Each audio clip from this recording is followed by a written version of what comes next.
So it's quite a cool trip because it was really quite remote for taking a group out to a place. So yeah, and it was quite interesting culturally as well as the mountaineering. So where do we go? There we go. There's Mongolia. So big border with Russia and a big border with China. And we'll come back to that in a minute.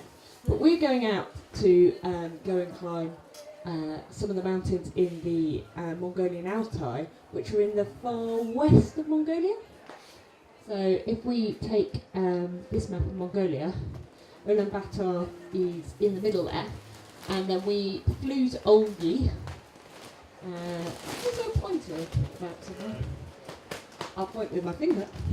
I got a phone up. Oh, there. And then the mountains are right in literally the far western tip. So that's where we were heading. And after flying to Olgi, we had a bit of a bumpy ride across the Mongolian steppe in these old Russian vehicles as we headed out to where we got dropped off before we had to start walking. So, out in the west, actually the people out there are Kazakh people.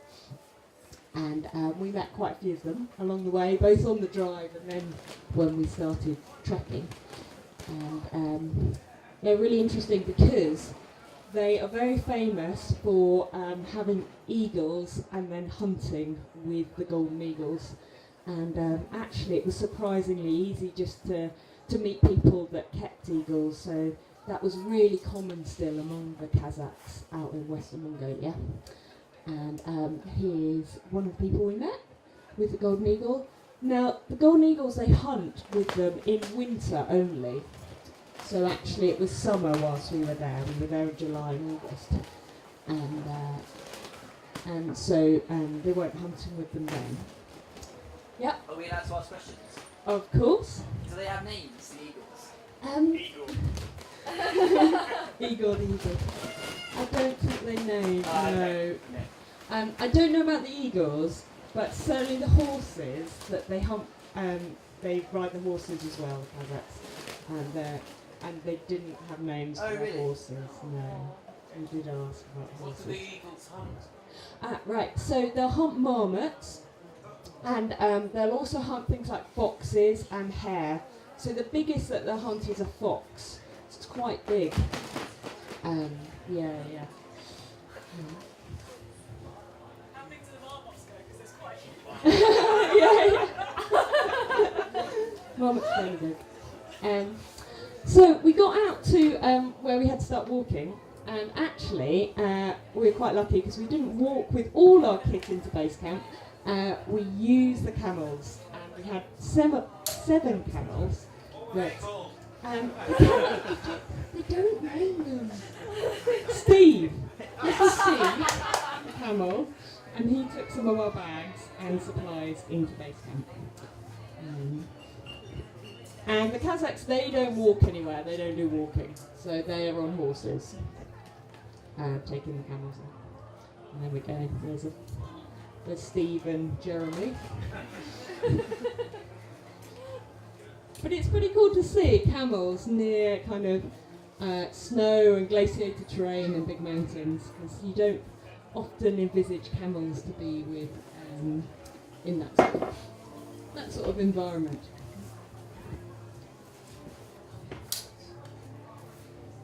So this is us trekking into base camp. The camels have gone ahead now, and we're trekking towards, after seeing lots of steppe and not seeing any snowy mountains, we're starting to see the Altai and the snowy mountains. And here we are getting into base camp. So we've got there's some gers there as well as our own tents when we get in, and this is taken from the side of the moraine. So we're right next to the glacier here. And this is a chance now to do some acclimatization. So we actually go up onto the border with Russia here. So we just walk north of our base camp, and then we get to the border with Russia. And this particular point of the border then marked at this post so we can get some photos. And then once we've gained a bit of acclimatisation, we can head up into the mountains to set up a base camp for our climbs higher up. And we'll start to walk up this glacier, which to begin with is very benign, very nice to walk up because you can't see any crevasses here. But it does begin to get more crevassed as we go higher up. And we put in a base camp higher up that gives us really good access to some of the mountains that we want to climb. So, for this team that I was leading, the weather can usually be really, really poor in the Mongolian Altai. And I'd had a few expedition reports from previous trips that had gone out, and I hadn't told this team that actually the weather had been so poor that from all the reports I had, none of them had actually managed to summit any of the mountains out there because it had been horrific weather. But as you can see, for us, it was a bit different. The weather was in fact really, really good. So we were incredibly lucky. And this was a mountain that we did first. This is Kwieten, which means cold peak, and it is Mongolia's highest mountain. So they're not super high in Mongolia, they're about the same as the Alps. So this is about 4,374 metres. And we went up it via this ridge here, onto the summit here. Which is about PD if you're into doing alpine stuff. Fairly, not extreme, fairly accessible for people go and do. And that was taken the day after actually, but we headed off across the glacier. There was a bit of cloud. We started off a bit later during the day actually because we were wondering about the weather. But actually it cleared throughout the day as we made our ascent. And there we go. We stood on the top, and we're looking over China now on the other side. So the Russian side is more rolling hills and more steppe, and the Chinese side looks pretty amazing with really jagged peaks there. And everyone in the team got to the top. That was really great. We returned to base camp after that day. And then the following day, there were absolutely no clouds in the sky. It was really amazing. So we planned to head up to another peak.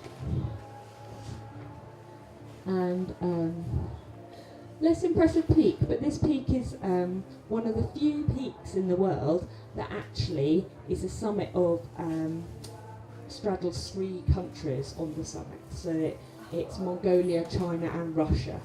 It's called Narandal Peak, and that means friendship. Very nice. I'm not sure China and Russia are always famous, to be honest. I think they fall out a bit. And, but anyway, this is Friendship Peak, and that's what we're heading up to. You might have noticed on the map at the start, it looks like Kazakhstan meets there as well. But actually there's about a 50-mile gap between Mongolia and Kazakhstan. So, but we could look across towards Kazakhstan from here as well. On the summit. So that's my rope team on the summit, looking back towards Kwieten Peak, the highest mountain in Mongolia. And this is my team. This is Gustavo. Never looking at the photos, bless him. That was kind of a theme throughout the expedition. It was always like, right, anyone seen Gustavo? Where's Gustavo? Anyone seen him? And if we had Gustavo, that meant that we had everyone with us and we could go. Yeah. He was always in his own little world, bless him.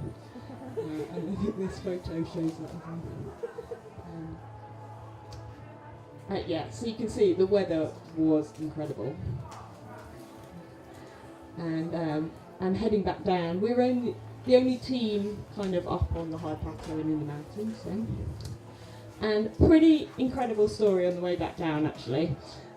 So we were walking back down. Our base camp is here. So we're heading back down to base camp after this day. Obviously, visibility is amazing. And the team did comment that we couldn't see a single person, we couldn't see a road, we couldn't see a village, any other inhabitants, and we couldn't even see, there were no even aeroplanes in the sky, no evidence of aeroplanes. So it really did feel like we were in the middle of nowhere.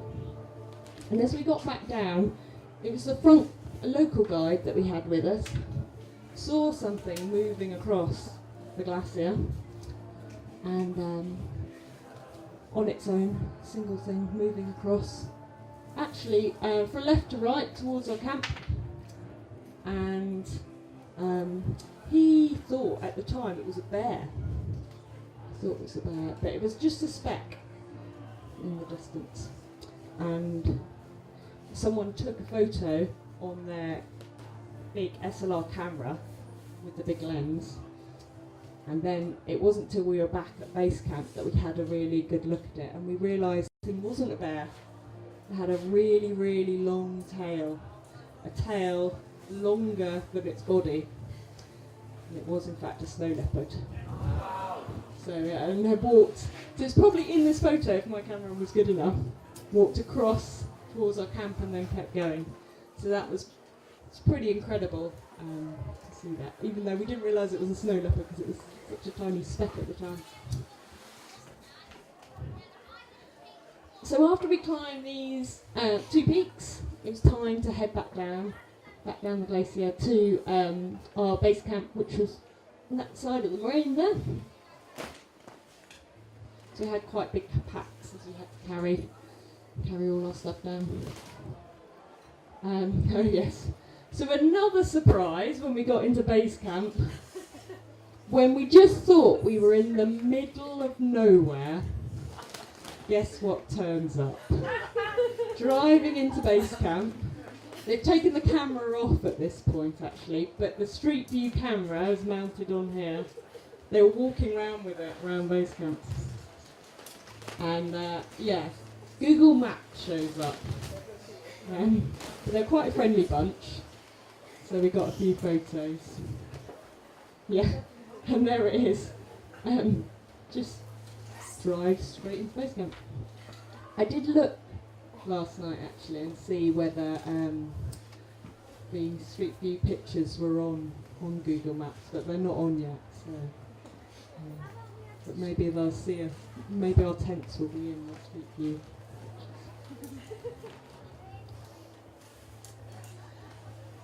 But then it's time for us to head back down. So our camels arrived to take our bags, and the Kazakhs with their horses. Google Maps in the background. But we did actually walk out a different way to the way we walked in, a slightly longer way, which was really interesting, going through the villages. So we departed base camp there, Kazakhs. And so we were going through villages with girls, and we could stop and go and visit. So similar to this.